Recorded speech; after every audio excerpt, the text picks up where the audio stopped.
Welcome to Realtor Gary Kelly's podcast on all things real estate. Hi, this is Gary Kelly. We're here at La La Java with Brad. The music's making me crazy. Avergon from Envision Bank. You know, every time we do one of these, I get teased. Is it real? Well, yeah, the music. And when they start grinding things, it's all good. What we wanted to talk about today was things around transitions to a better place, a better life for people. And one of the things is first-time home buyers. Brad, what advice do you give first-time home buyers when they're out in their search? Well, you know, the most important thing when a first-time home buyer is looking is to find out what are they going to be comfortable affording. You know, there's a lot of different ways to look at that. Some people say, well, what can I afford? What will the bank qualify me for? But at the end of the day, it's the first-time home buyers that are going to be the ones, left paying the mortgage. And sometimes that can be a big transition between rental income and. I actually tell people, the bank will approve you for more than you should ever spend. Right. Okay, and they're like, really? Yeah. And so you need to not only know what the bank says, but you also have to look at your own budget and see what you're comfortable with. Absolutely. Is that fair? Absolutely. And what's more is, I kind of have a joke that I tell my first-time home buyers is I never like to leave them eating macaroni and cheese out of a box after the closing.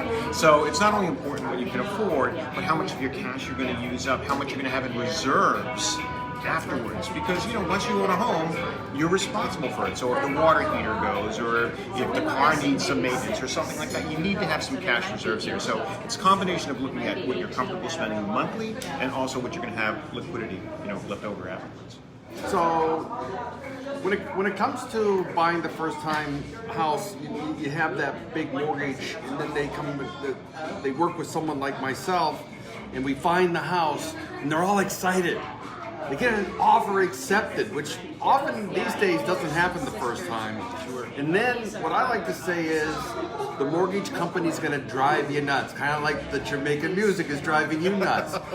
Why is it that it's an iterative process with the mortgage company to actually get to the closing?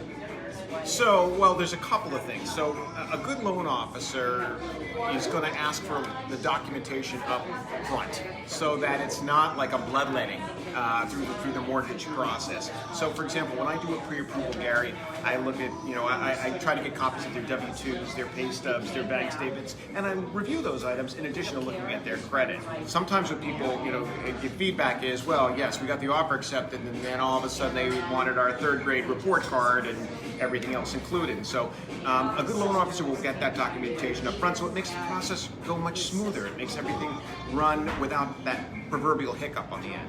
Aside from that, we still have to get an appraisal on the property and make sure that the property that they purchase is worth what they're paying for it.